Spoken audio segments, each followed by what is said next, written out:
I am Leora Fox. I am the Senior Manager of Research Programs at HDSA. I think folks are still kind of coming in as we speak, so I'll just give it a moment and then we will do some introductions. But welcome to Ask the Scientist Anything as part of HDSA's research webinar series. And we're hoping to continue doing these frequently with our lovely panel. So again, for those who are coming in, I am Leora Fox, Senior Manager of Research Programs at HDSA. And I'll also introduce my colleague, Dr. George Yorling, who is the Chief Scientific and Mission Officer at HDSA. Say hi, George. Everyone. And we have with us today a wonderful panel who is going to answer your science questions about HD. So I'm going to go in order of who's on my screen. So we'll start with Dr. Rachel Harding, and she'll introduce herself. Hi, everyone. It's great to be here. Thank you so much to the organizers for inviting me back after last time. It means that hopefully I didn't do too badly. So as I said, my name is Rachel Harding. I work at the University of Toronto in Canada, and I am a Berman Topper HDSA Career Development Fellow. And I study the Huntington protein. So that's the protein that is made by the Huntington gene. And I try to understand what it looks like and what it might be doing in the cells of our body. Thanks, Rachel. How about Dr. Jeff Carroll?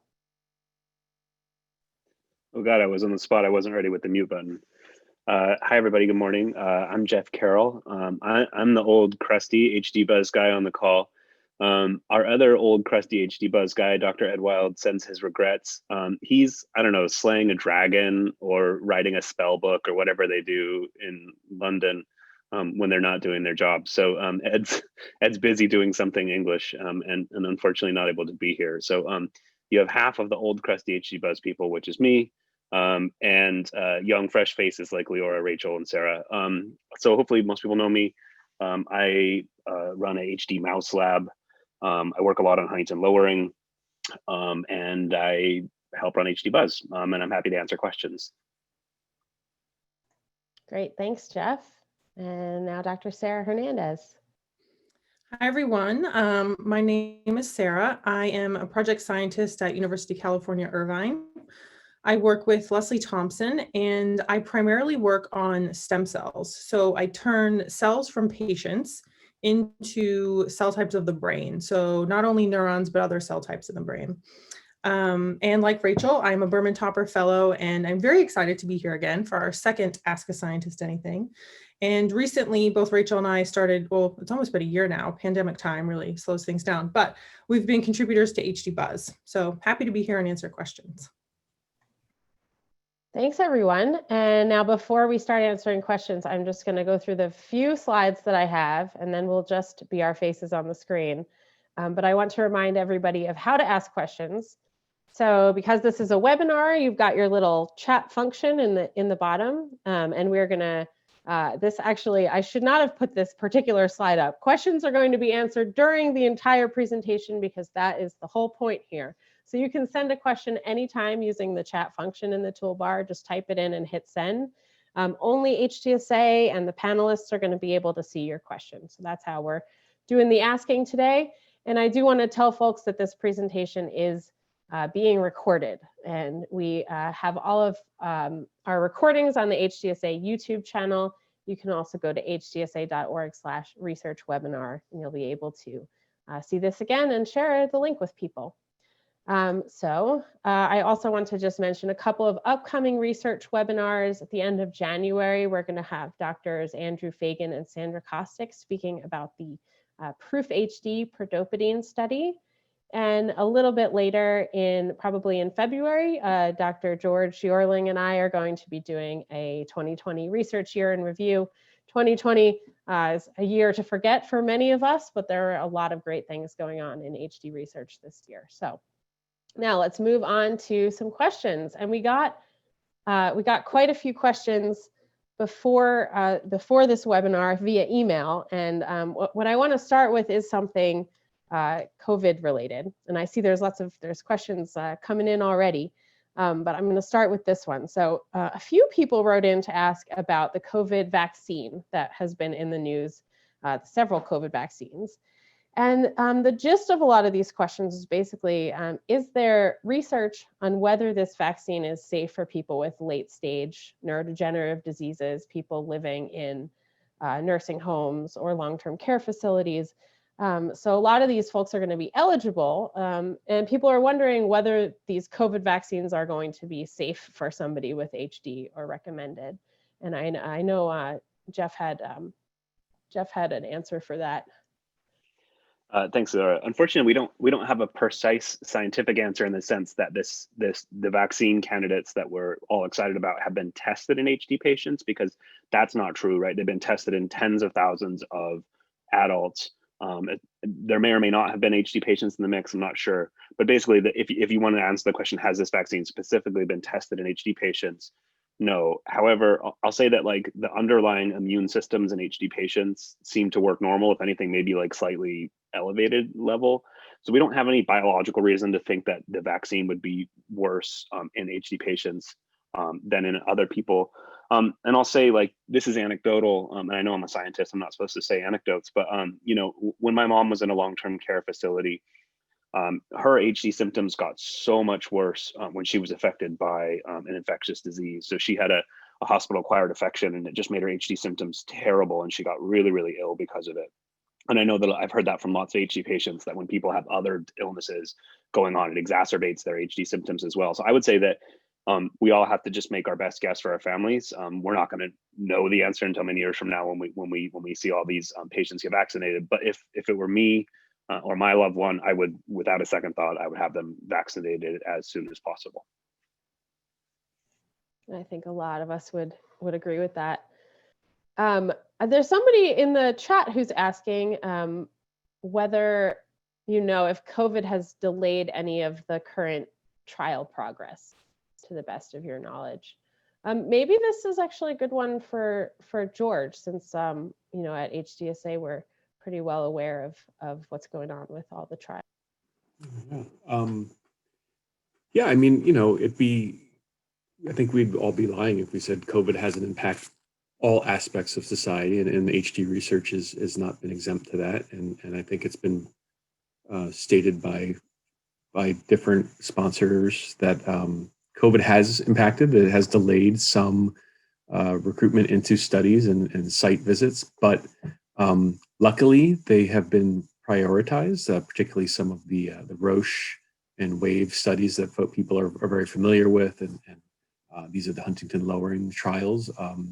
It's been stated by these companies that these studies are finished recruiting even during a pandemic, and the site visits are happening as scheduled. So yeah, while certain aspects of HD research have certainly been impacted, the more advanced studies, I'd say, are progressing nicely. I think maybe more to our surprise over the past 9 months of being locked down, I see more, and I think we'll probably talk about this during the day, we see more studies starting than ever before, and more studies available as opportunities for people to participate than ever before. And I think that's a couple of the next questions that I've seen coming through are, you know, how do we participate? How is there a drug trial for folks that are 18 and over? And how do I find a study that's applicable to myself or a family member? And maybe I can turn that over to Leora, who oversees the trial finder, or maybe Jeff, you have other stuff to add. Yeah, I was just more so gonna echo what you said, George. I think, you know, the things that have been specifically on my radar is the fact that the Roche study in collaboration with Ionis of the Huntington lowering drug that's the most advanced is 800 people around the world, more than 800, fully enrolled like in March or April or something. Like at the peak of the, oh my God, we're in a global pandemic, they finished enrolling that study, which sets a clock on when that study will end, because it's an X year-long study. And so we'll know that we'll have data at a certain point in time. To me, that was incredible. And I was worried about new studies, but then I just saw that Triplet Therapeutics, which is one of these companies who's just now starting some clinical development in HD, fully enrolled their Shield HD study again in October, November, something just recently announced that. So they've been able to start, launch, and fully enroll a study during the pandemic, which, is incredible effort on behalf of the companies and the patients, obviously, and families and doctors as well. And I might Yes, and- also add, if I can, like basic research hasn't slowed down either. Like I think we took in California like maybe a month out of the lab to try to get like documents in place and whatnot, but we're still in the lab. We just have to be a little bit creative about how many people are in the lab at a time. But it's not like in a year or two, we're going to see this gap in when studies are starting because basic research stalled for a length of time. It's still going on. We're still in the lab every day. So that's going on as well. That's a great point, Sarah. And to answer the question of how to get involved in research studies, I want to remind everybody of the website HD Trial Finder. That's www.hdtrialfinder.org. And that's a great way to figure out studies nearby that you might be able to match to learn more about studies going on in the US and Canada. And I think that Jeff's mention of the triplet Shield HD trial is a really nice segue into some questions about the concept of somatic instability, which is the idea that CAG repeats, which are the causative thing behind HD. It's extra repeats of CAG in the HD gene. That those CAG repeats can expand in certain cells over time. And we got a couple of questions before the webinar about this. So someone said that at the HDSA convention in Boston, they were surprised to learn that an individual's CAG count can actually increase over time. And they wanted to know, does this happen to everyone? Why does it happen? Are there individual factors that can contribute to it? And whether there's a relationship between increasing CAG count and disease onset and progression. And that's part of what Triplet is trying to study right now. So maybe Jeff, do you want to start with this one? Start with those 20 questions. Yeah. See how many I can remember. Okay. Does it happen? Does the CAG count happen over time, and why? Increase over time, and why? Yes. So I always use me as an example because I don't have to worry about HIPAA because it's me. So I'll just use myself as an example. So I inherited 2 Huntington genes, one from my mom, one from my dad, like everybody. The one from my dad has 17 CAGs in it. As far as we know, those kind of like what we call normal CAG lengths are not going to expand in any kind of cell that we know of in any kind of person that we've ever looked at. So those like 20-ish long CAGs, which are the normal length, and most people who don't have HD don't get longer. From my mom, I inherited a CAG of 42, right? 42 is above the threshold over which you're expected to develop HD if you live long enough. And if you took my blood again today and measured it, you would still measure a 42 in the blood DNA that we get. What we've known for a long time is kind of funny is that some cells of the body, and it's a bit of weird collection of cells. So in liver cells, for example, it happens a lot. In some brain cells, and particularly the brain cells that are most vulnerable in HD, that CAG tends to kind of grow over time. So it's important to keep this distinct and remember that we make babies with very specific sets of cells, and they're not our brain cells, right? Or our blood cells. So we're talking about like different processes here, which are the cells that we make babies with, sperm and eggs, and those are affected by processes which are different than the ones I'm talking about. So what I'm talking about are in certain what we call somatic cells, which are the cells of the body that are not our reproductive cells. And in certain of those cells, like some of our brain cells, the CAG tract tends to get longer. We've known that for a long time, but most people didn't really focus on it too much until we started getting data from these huge observational studies that HD families are participating in, like Enroll. And when researchers led by Jim Gusella and other people at Mass General at Harvard Medical School looked at the DNA of thousands of people, they found variations in the people's DNA sequence outside their HD gene that influenced whether they got HD earlier or later.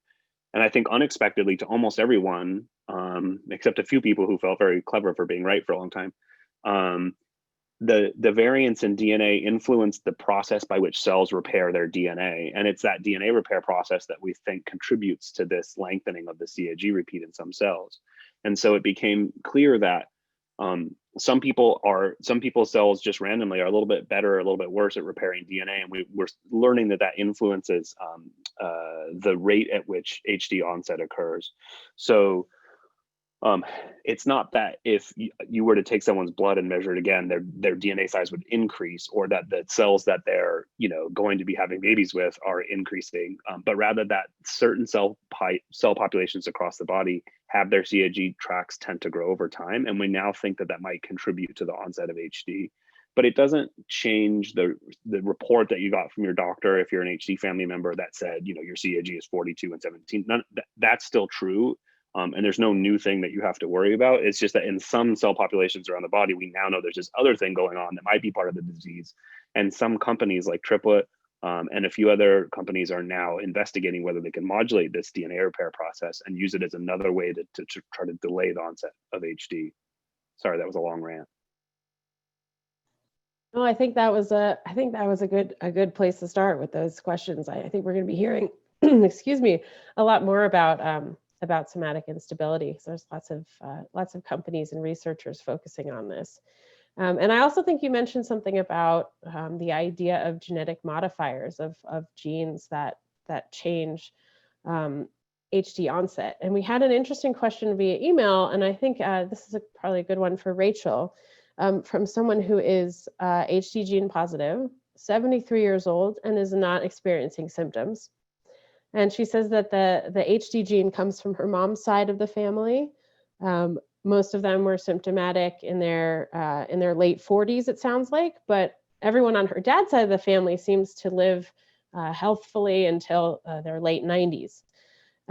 So she's wondering if those kinds of genes might balance each other out in something like HD. Okay, yeah, so for quite a long time now, we've known that the longer your CAG repeat is, the earlier the age of onset for disease symptoms will be. And that's the overall general trend. But when we look at a specific CAG number, for example, like 42 CAGs, which is quite a common repeat length in Huntington's disease patients, symptom onset can start very early, but it can also begin very, very late. And so there are examples of patients who will become symptomatic in their 30s and others who will be well into their retirement and in their 70s before they have any inkling of symptoms. And this is could be worrying for some people, but actually for many people and many scientists and people who want to find medicines and understand how Huntington's disease works, this is really interesting because it means there's something about a certain group of folks who get the disease really late, which means that even though they have the same mutation in their Huntington gene, they don't get symptoms till really late. So what is it about those people that causes that to happen? And what's really amazing is because so many Huntington's disease patients have handed over their genetic material and other information about how their disease is going and how things are for them, that scientists were able to look through and try and find what are the differences between this group who get the disease much later and people who get it much earlier. And this is called a genome-wide association study. So you're looking for things that aren't in the Huntington gene, that are these small letter changes in your DNA code, which cause some people to get the disease much later. And these are modifiers of the disease. So you'll hear that term quite a lot. And a lot of these were all identified as actually being DNA damage repair genes. So these are other genes in our genome which have slight changes in their DNA code, which for some reason that, Jeff mentioned some of the ideas, but there's a few that we still are trying to understand, will actually cause people to have their symptoms much later.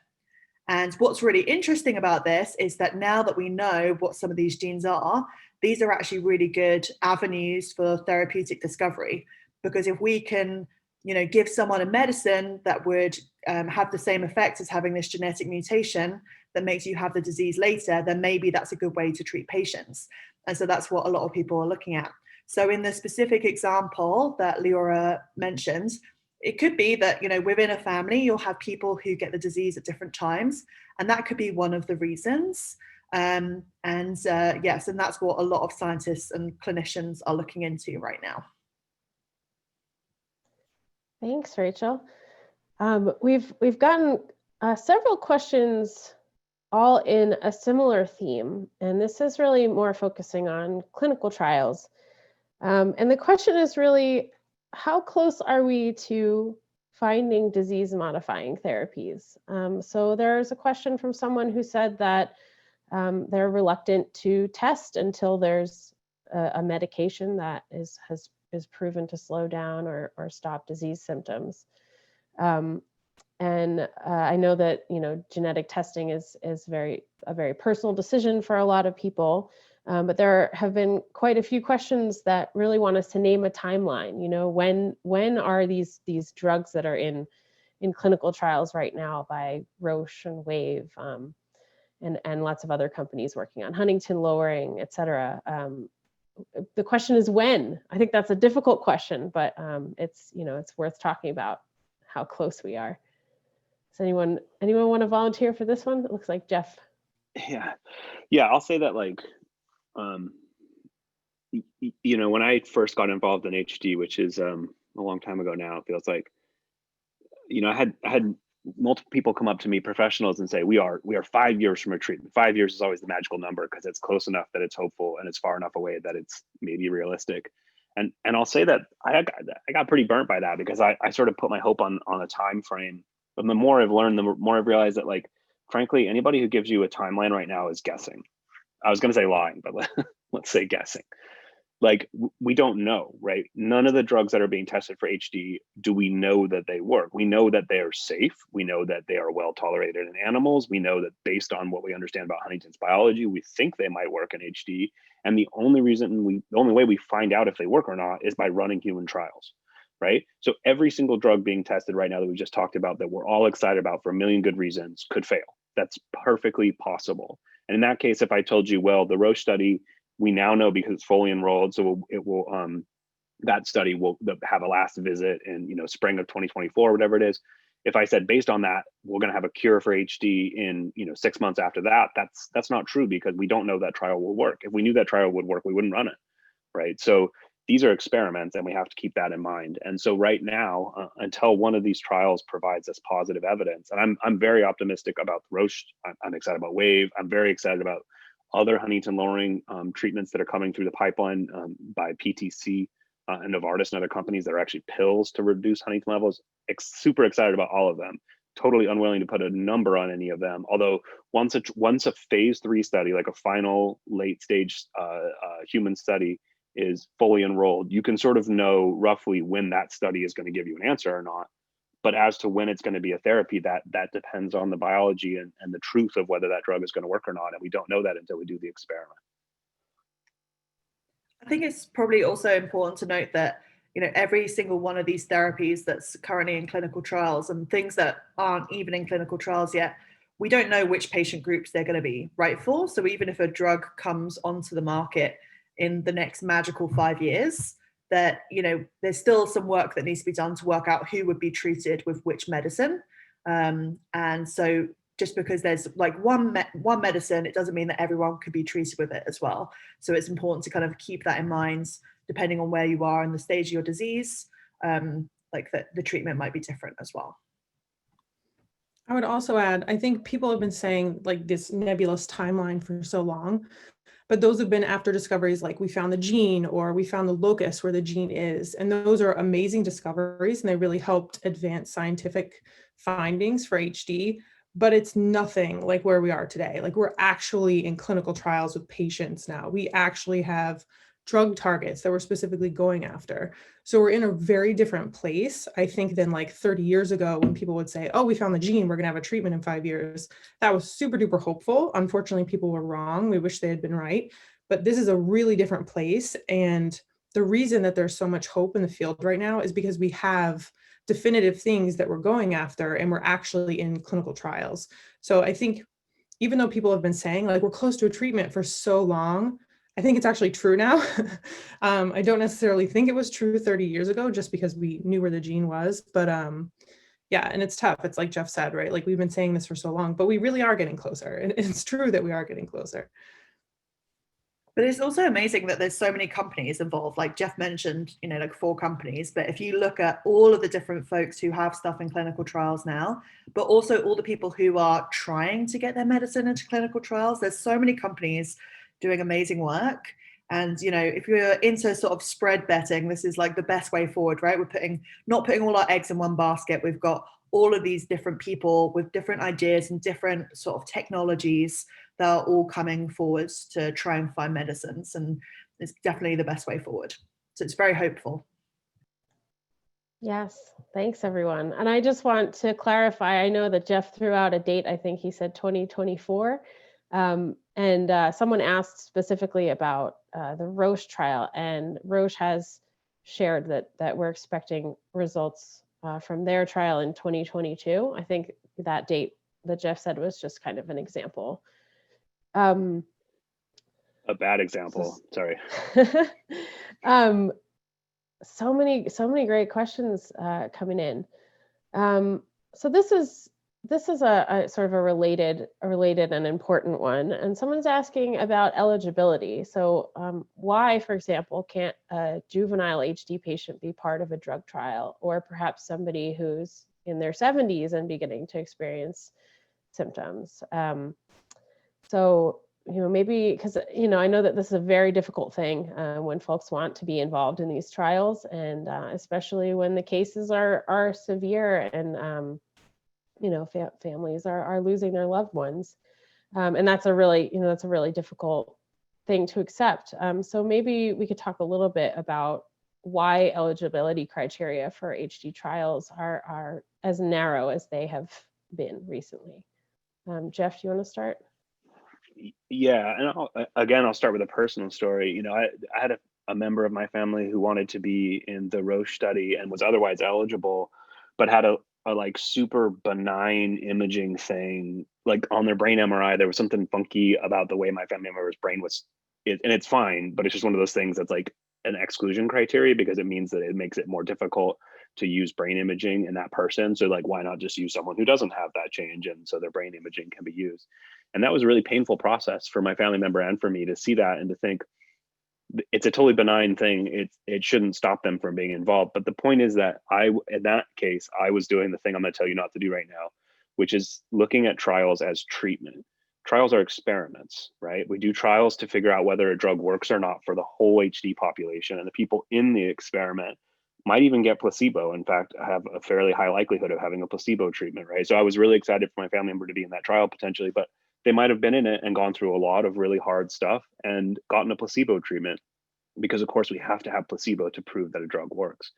And so in that mindset, you know, when we hear about these exciting trials and we hear about this exciting biology, it's very easy, and I do it as a scientist, and I have to tell myself not to all the time, to say, oh, well, there's a trial, I want to be in it because I want to be cured. And it's like, we don't know that the drug does anything. And in fact, any drug could be harmful. Of course, we hope that's not the case, but like, especially with Huntington lowering drugs, and I'll use as an example, I saw the comment about a juvenile HD kid, and that, you know, it breaks my heart that juvenile HD kids aren't necessarily involved and are allowed to be in some of these trials. But I'll say as a biologist, when you knock out Huntington in the brain of a developing animal, like we do these experiments in mice all the time, it causes really bad problems. Not mutant Huntington, like just a normal Huntington protein. If you get rid of it when the mouse is still developing, it causes lots of problems. When you do it in adulthood, it doesn't. And so there's a very good biological reason to worry that Huntington lowering drugs specifically might be less safe for kids. And so it's not for nothing. And to take a step back from that and just say that the big picture is that inclusion exclusion criteria, right? So what their CAG size and what their age has to be and all these things, they're picked very, very mathematically. It's not about letting everyone in the trial, because that's not the goal. The goal is to run the trial as quickly and as accurately as possible. And so there's some really sophisticated mathematical thinking goes into like, well, let's take people who are in the early stage of their disease progression where things move in a very fast and very predictable way and see if the drug changes that trajectory. And if it works for all of us. So we want it to happen as soon as possible. So we pick the people who are sort of poised to give us the biggest change and the most reproducible change over time to try and influence it with a drug. And if it works for them, hopefully it will work for the whole HD patient community. And so I think I would just caution you to not do what I did and don't think about trials as treatment, and think of them as experiments, and realize that, you know, none of them are guaranteed to help the people that are in them. And there's even the potential for harm, although we hope it's minimized.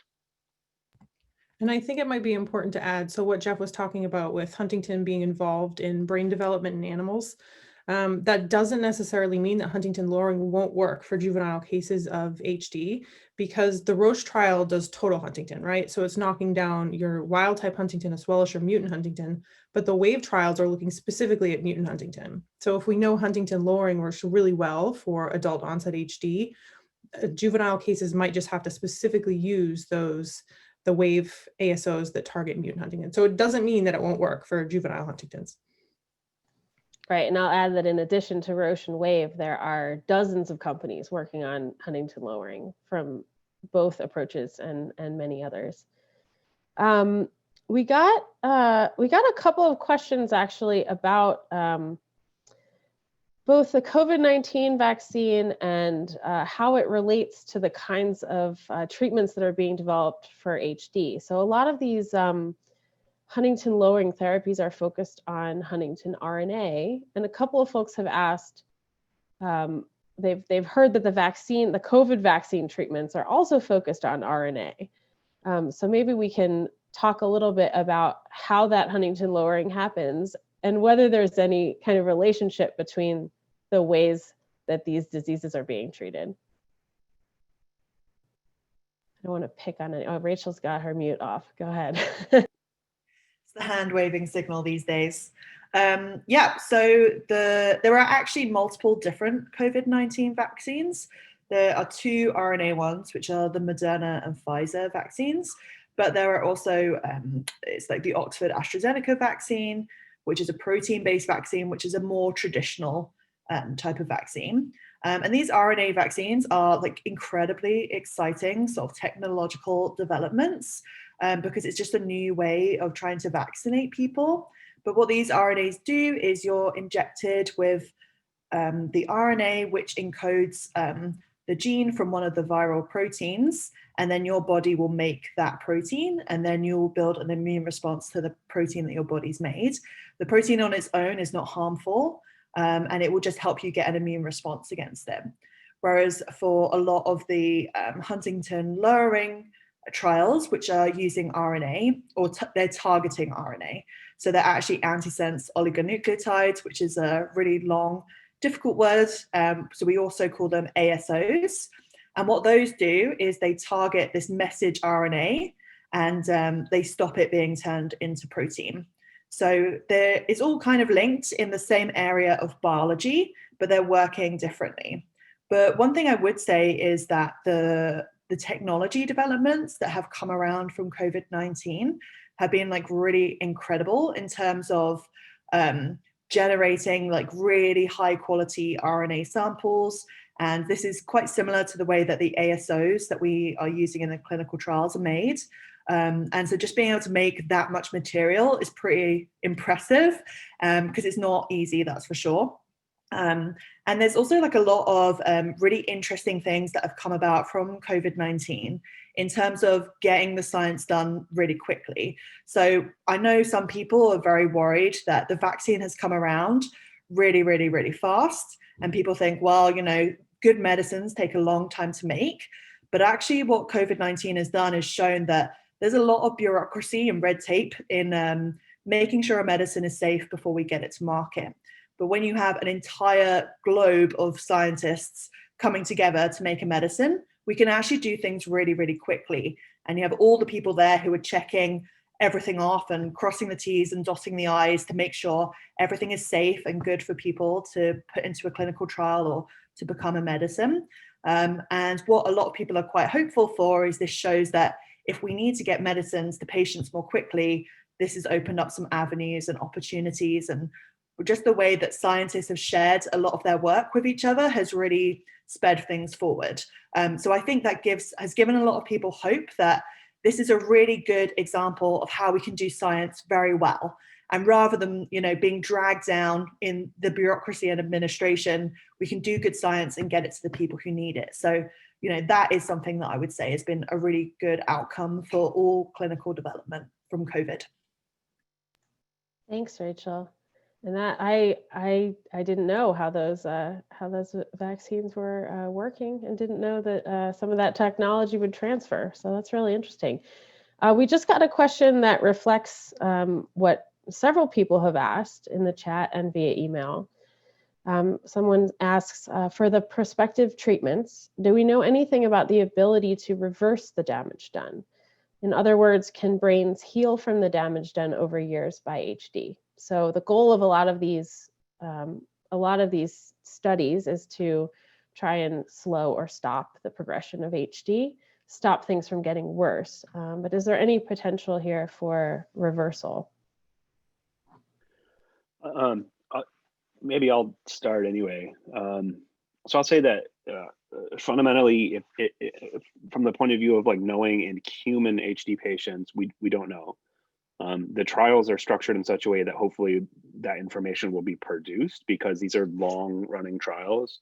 People are going to be followed. And then if a drug worked and was approved, presumably there'd be, monitoring of people afterwards, and we'd sort of see that and know that. And a lot of these drugs in particular have to be delivered by neurologists. So there's going to be a lot of monitoring of that. So until the first one works in humans, we don't know.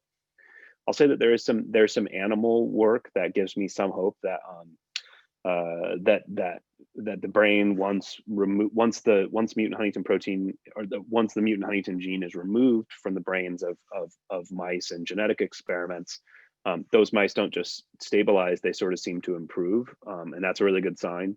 Mice, it's really easy to make things happen in a mouse brain. It's a small brain. We have a lot of genetic tricks that we can't do in humans. And I think that there are some emerging data sets. I know there's a lot of like unpublished data that's going to be published soon about just this question of reversibility in animal models. And so we have to take that with a grain of salt. It's mostly mouse models, but I think that there's a lot of work being focused in labs around the world around this question right now. And hopefully it's the kind of information we'll get from the trials that are being run. Thanks, Jeff. We have several questions that are really of more of a medical angle, and regretfully, we do not have any medical doctors on the panel today. But I think this question is one that probably all of us can speak to. Maybe Sarah, you want to give this a shot. So someone is asking whether it's possible for cognitive symptoms to begin before any type of chorea begins, or any other input you can provide on sort of the order that symptoms occur. Yeah, so again, not a medical professional, but I can kind of speak from personal experience. So I come from an HD family. And also there's quite a bit of research that show that certain changes can begin significantly before chorea starts. So even up to 20 years before. So typically the first signs are depression, changes in personality, and cognitive symptoms. So things like having trouble balancing checkbooks or understanding how money should be managed. Those often are some of the very first symptoms that even begin before chorea. So I'm just reading the question to make sure I answered everything. So that is pretty much normal onset. I can't speak for everyone because again, I'm not a clinician, so my N is very small. The number of people with Huntington's I know is certainly not as large as a physician would be, but that tends to be the typical onset of how symptoms progress. Thanks, Sarah. And I think that's probably a good segue into another question about, and I'm trying to find it, but there are so many questions that I've lost it. But the gist of the question was basically, what's the status of biomarkers research? And specifically, I think somebody used the word prodromal. So what can we know about HD before symptoms begin? And what are people looking into in terms of tracking HD? Yeah, so I can speak at least a little bit about that. So biomarkers is actually, it's one of these annoying words that it takes longer to explain than it's actually worth. And I wish we didn't have it, because it's basically like a lab test that's useful in Huntington's disease in some way. And there are different kinds of biomarkers, right? There are some lab tests that help us track the progression of disease, or we hope that they let us track the progression of disease. Obviously, we know what the disease is, right? It's chorea and cognitive dysfunction and mood problems and all those things Sarah just talked about. But ultimately, it reflects some dysfunction in the brain. And it'd be nice if there was like a lab test that you could do, really cheap and fast, that would like track that progression without having to go and give somebody a depression score and blah, blah, blah, like measure all those complicated things. And there are some proposed markers, things that in other brain diseases have been shown to sort of reflect ongoing dysfunction in the brain. And that's really handy because it saves you having to go and collect spinal fluid to monitor the brain and There are measurements of a molecule called neurofilament, for example, that have been shown to track HD progression really well. And there was a really large, beautiful study from University College London, led by Sarah Tabrisi's lab, called the HD-YAS study that looked at young adults, like very far from predicted age of onset. So they all had a mutant HD gene, but they were all predicted to be many years or even decades from onset of HD. And it was kind of a cool study to me for two reasons. One is that they found that even with really, really rigorous testing of those people and really, really rigorous brain imaging, there was basically no changes in their function, right? They were totally normal. No one likes the word normal. People's brains were functioning normally, even though they had a mutant HD gene, even though they developed with it and grew up with it. As far as they could tell with all the psychological tests, there was really no differences between these people and the people who their relatives that didn't inherit the gene. And the second thing they found was, despite that, and despite the fact their brains looked very normal on imaging, with like things like MRI, they were able to find this very subtle change in that neurofilament marker, suggesting that like there's a detectable lab test. There's a lab test that's cheap and easy that we can do that can maybe start to monitor those earliest changes that haven't yet led to any kind of dysfunction in the brain. And so the idea of a period before disease is called the prodrome, or the prodromal period. And so the idea for all of us that makes us all really excited when we go to work is like, could we develop a drug that would stop people from getting HD, not make it less bad when they have it? And that's something we're all interested in. And these biomarkers that have been really rigorously looked at in HD, and there's continuing research, and that stuff is still developing. But if you look at all the big studies that are being run now, they all are collecting blood and spinal fluid, or almost all collecting spinal fluid, so that they can monitor these changes over time. And so they're already being used and refined as we go along. And so I think HD is in a really good place to take advantage of these lab tests or these biomarkers to make trials go faster and better.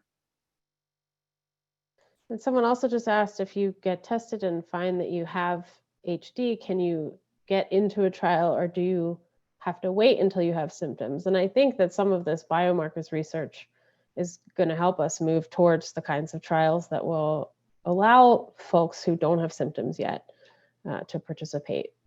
But at the moment, I'm not aware of trials that are recruiting folks who don't have any symptoms yet. We got some questions over email about gut microbes and stomach issues in HD. And I wanted to address that. So somebody read about research on changes in the gut in mice with HD, and they're wondering about changes in people. This person is having stomach difficulties and also has HD. A couple of other people mentioned that that a family member was having issues with their stomach. So is this something that commonly happens in HD? I can talk a little bit about this. So I have kind of a side project going on in the lab where we're looking at the microbiome in a mouse model of Huntington's. But there are other groups. Ali Koshnin, who's in California, is looking at the microbiome in human patients. So this is something that's being assessed, but there's kind of a nerve in the body connects your gut and your brain, like your gut-brain axis is what it's called. And you can think about it like when you get a stomach ache, sometimes you're just like depressed or you just don't feel good. And your gut is definitely connected to your brain. We just don't know to what level that's true in Huntington's. But we do know in other diseases like Parkinson's, it's been shown that Parkinson's can actually begin in the gut, and changes in the gut microbiota can actually influence the brain and cause Parkinson-like symptoms. So it's definitely something that's been of interest in the HD field. And we know there are changes in certain mouse models in HD. We just don't know if that's true in Huntington's. But it's an interesting prospect because of what's known in other fields. I'll add that this is definitely an area of interest in HD. And in fact, HDSA funded some of Ali Koshinan's work on that. And also, we just announced last week that one of our new human biology fellows, Yifat Glickman-Johnson, who is located in Australia, is doing a large study on the gut microbiome in HD. So stay tuned for some research on that. Leora, sorry, I was just going to jump in and just say one last thing. And it might seem weird that like Huntington's, which is a brain disease, can influence like your gut.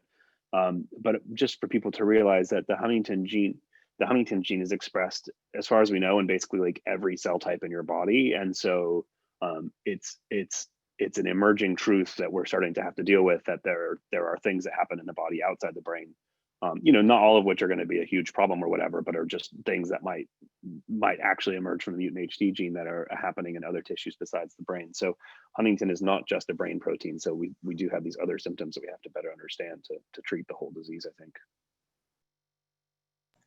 Yeah, definitely. So, okay, let me see. Got lots of great questions here.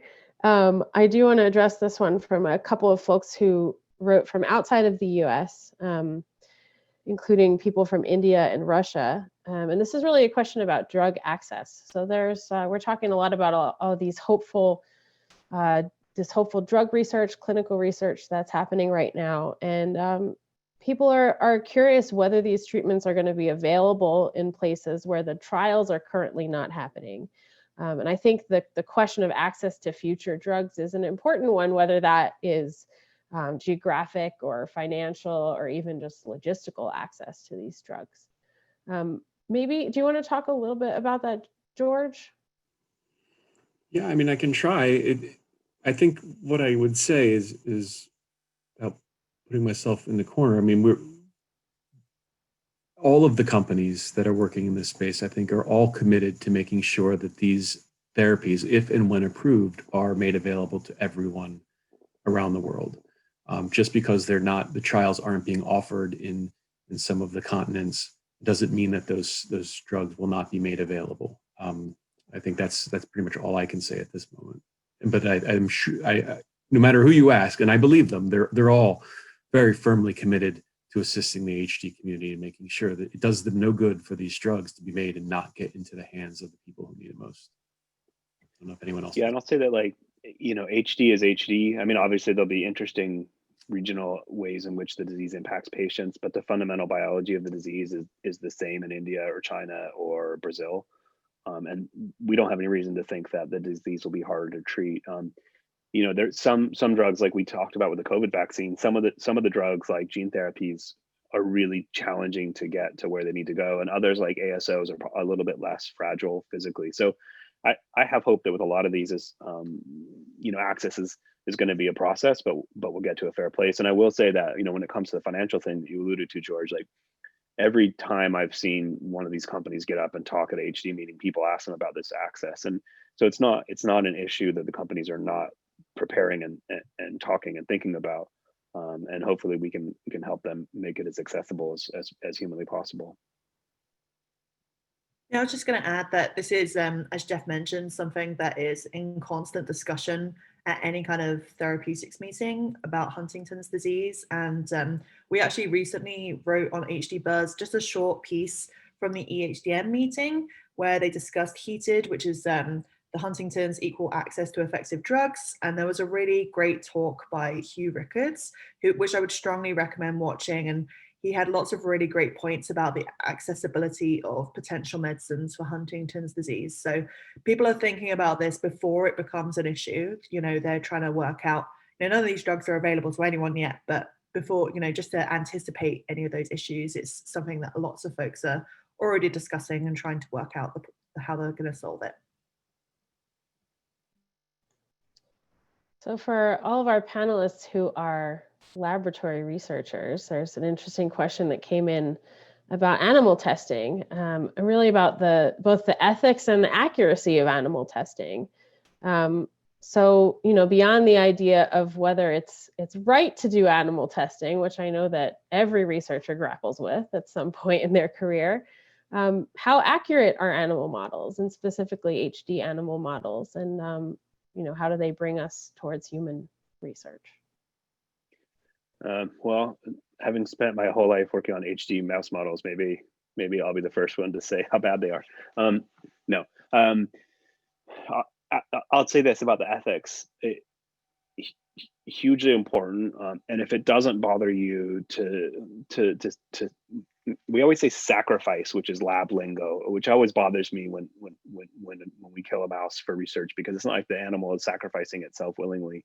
We're, as humans, making a decision that the information that we can get from that animal is worth that sacrifice. And that's a tricky moral question, probably beyond the scope of this call.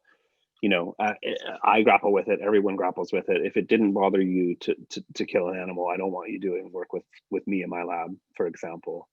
But on the other hand, we don't have another system to use. The mammalian brain is the most complicated thing in the universe. And as much as we love stem cell experiments, sorry, Sarah, we can't recreate really important aspects of that in any kind of dish or computational experiment that's anywhere close to being useful.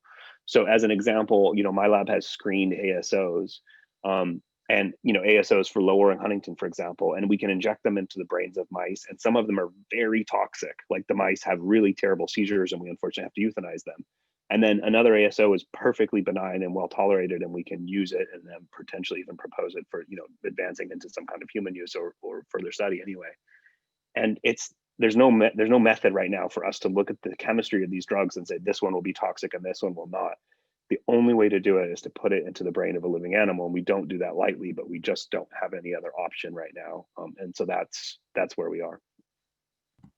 So I can't just let Jeff hate on stem cells without saying something, but I will say there are multiple models that we use, right? Like we don't just use mice or cells. We use a lot of different models, and each one of those models can tell us something different. So what Jeff was alluding to is we can use mice to put a drug in a whole organism and see what effect it has on the entire creature. For example, stem cells would be really useful if you want to know cellular mechanisms that occur inside the cell. So for example, this new drug, branaplam, that's like an orally available Huntington lowering drug. You could use stem cells or any type of cell in a dish to really get at the nitty gritty of what is going on at the molecular level that it's doing.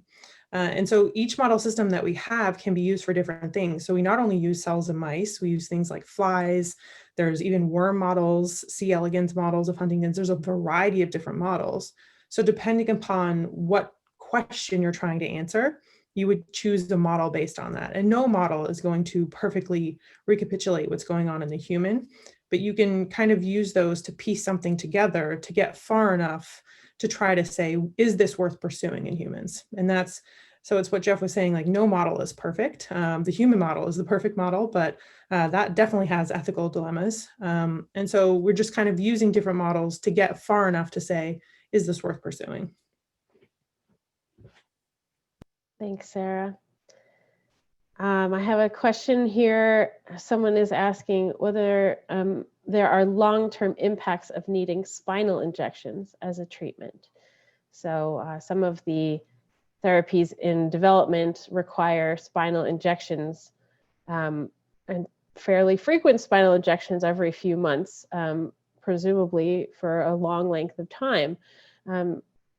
I know we don't have a medical doctor on the panel, but do we know anything about research into whether that's likely to cause pain or complications in the long term? Yeah, I can take a crack at it. I'll say that nobody wants to be doing intrathecal injections, which is what these spinal fluid injections that are being used for the ASOs drugs, for example. Nobody's excited about that, except considering the alternative. So compared to HD, sign me up for spinal fluid injections. But obviously, if I didn't have to do them, I don't want to. And people are aware of that. The Roche study, which is the most advanced of these ASO studies with the intrathecal injections, they actually paused the study, redesigned it, and relaunched it shortly after it had initially launched because they increased the duration between the injections. And so obviously they're responding to their data. We don't know what it is, but they're seeing something that makes them think they can go longer between injections. So if we could go every couple months instead of every month, that would be amazing. And that's what that modification was designed to look at.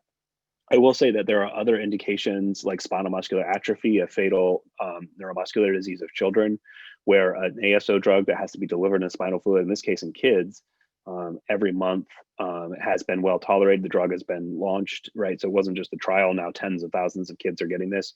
I talked to a neurologist this week who's treating kids with another disease of enzyme deficiency, where she gives them enzyme infusions every week into the spinal fluid. So there's no technical reason we can't keep going, but there's a lot of people working really hard on minimizing how frequent we get these things and minimizing the impact and the difficulty of getting them.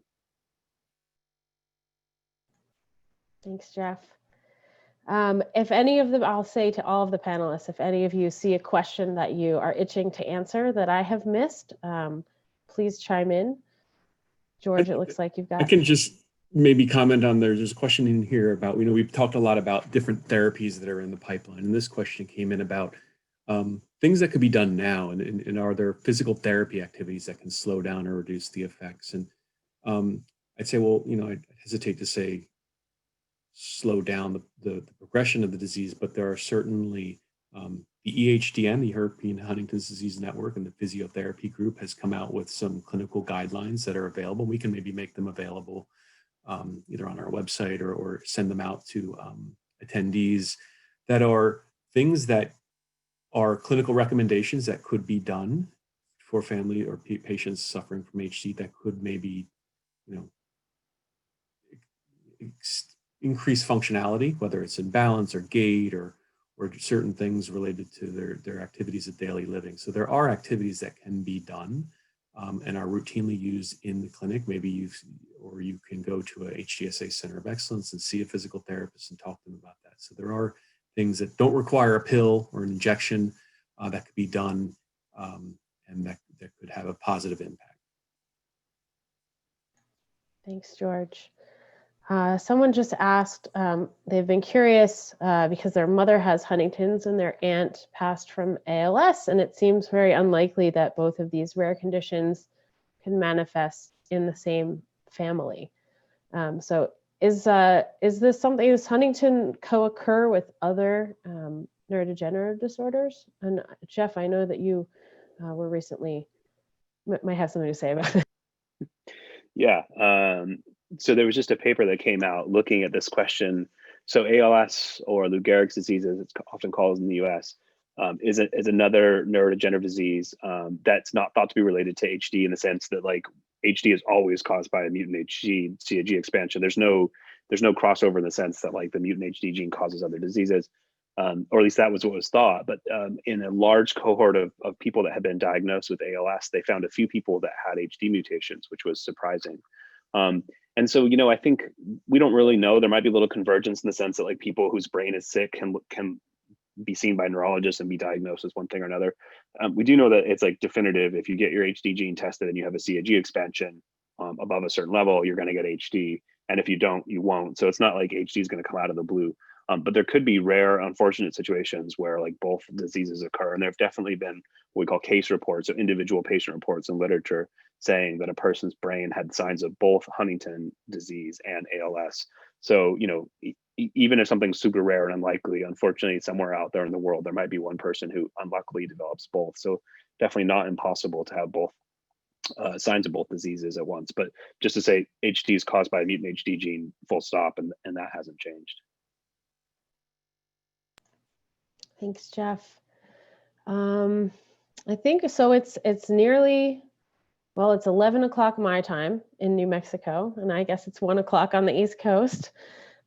So do any of the panelists have other questions that they want to address here, George?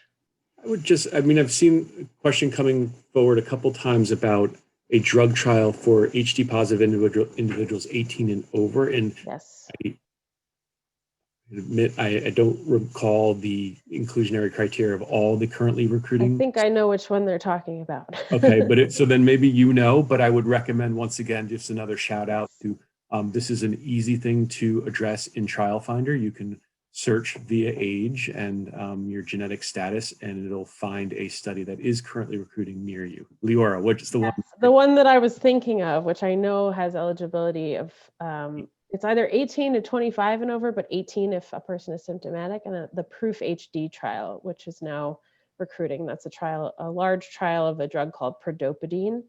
And again, that's on HD Trial Finder. It's also on clinicaltrials.gov.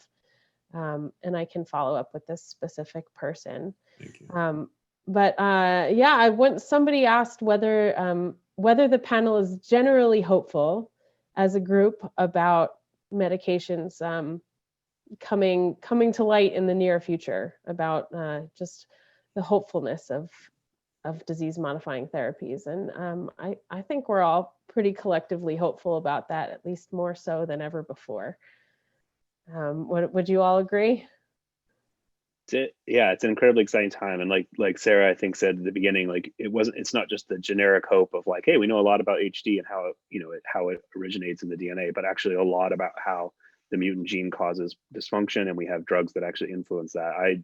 If I wasn't optimistic, I'd be doing something a lot more fun with my day job than messing around with mice. I remain super optimistic, and I think everyone else should too. All right, well, we're going to wrap this up to respect everyone's time. Thank you all so much for all of your wonderful questions. And thanks very much to our panelists for their expertise and for volunteering their time to do this today. And we'll do our best to follow up with those questions. We've got your info from signing up, so we'll follow up with those that we didn't get to. And thanks again for attending this HDSA research webinar, and we'll see you soon for the next year's January and February webinars. Have a great rest of your week, everyone. Thanks, Leora. Bye, everybody. Thanks. Bye. Bye. Bye, everyone.